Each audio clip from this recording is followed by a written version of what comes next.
10 দিনের ম্যাঙ্গো চ্যালেঞ্জের আজকে কিন্তু তৃতীয় রেসিপি তোমাদের সাথে শেয়ার করব। এই আমের সিজন শেষ হয়ে যাওয়ার আগে আমি বলবো অবশ্যই এটা একবার ট্রাই করে নিতে পারো। ভীষণ ইয়াম্মি খেতে এটা। আমি ঠিক যে পরিমাপে বানাচ্ছি সেই পরিমাপে বানালে তোমাদেরও কিন্তু এটা খেতে ভীষণ ভালো লাগবে আর একদম অন্য রকম লাগবে। তো চলো আজকে দেখা যাক এই চ্যালেঞ্জের তৃতীয় রেসিপিটা তোমাদের কেমন লাগে।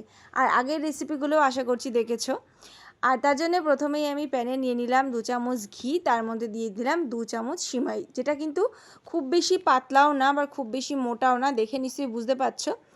সেটা আমি ভাজা করে নেব। তার মধ্যে দিয়ে দিলাম এলাচ দানা। এবারে খুব ভালো করে লাল লাল করে ভাজা করে নেওয়ার পর আমি এর মধ্যে দিয়ে দিলাম দুধ।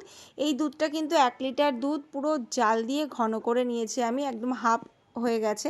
তারপর আমি এর মধ্যে দিয়ে দিলাম, এখানে ভালো করে নাড়াচাড়া করে সেদ্ধ হয়ে গেলে যখন দেখবো বেশ সিমাইটা ভালো সিদ্ধ হয়ে গেছে তখন এর মধ্যে কনডেন্স মিল্ক দিয়েছি। এবারে কিন্তু আমি ওটা নামিয়ে রেখেছি। এবারে অন্য একটা প্যানে কিন্তু নিয়ে নিয়েছি আমের পাল্প। আমের পাল্পটা কিন্তু আমি সরাসরি দেবো না, তার জন্য আমি প্রথমে কিছুক্ষণ এভাবেই এটাকে ভালো করে নেড়ে চেড়ে শুকিয়ে নেব, কারণ অনেক সময় জলে ভাব চলে আসবে পায়েসে, তার জন্য কিন্তু এভাবে আগে থেকে একটুখানি নেড়ে নিলে খুব ভালো হয়।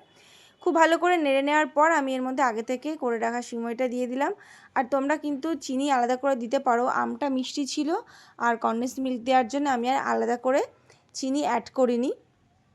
এবারে সুন্দর করে খুব ভালো করে দুটোকে মিশিয়ে নেব। আর এই সময় কিন্তু রান্না করার বিশেষ খুব একটা প্রয়োজন নেই, প্রায় সমস্তটাই কমপ্লিট হয়ে গেছে। তো খুব সহজে চটজলদি এই ম্যাঙ্গো চ্যালেঞ্জের তৃতীয় রেসিপিটা তোমরা বাড়িতে বানিয়ে নিতে পারো। আর অবশ্যই আমাকে জানিও যে তোমাদের কেমন লাগলো। তো সাথে থেকেও দেখা হবে আবার একটা নতুন ভিডিও নিয়ে। ততক্ষণ পর্যন্ত সবাই ভীষণ আনন্দ করে খেতে থাকো। আর এবারের যে চ্যালেঞ্জের চতুর্থ রেসিপিটা সেটা কি আসতে চলেছে সেটা যদি দেখতে হয় তাহলে কিন্তু অবশ্যই আমার চ্যানেলটাকে সাবস্ক্রাইব করতে হবে আর পাশে থাকা বেল বাটনটাও প্রেস করে দিতে হবে, যাতে সব নোটিফিকেশানগুলো তোমাদের কাছে আগে আগে চলে আসে। তো আজকের মতন টাটা।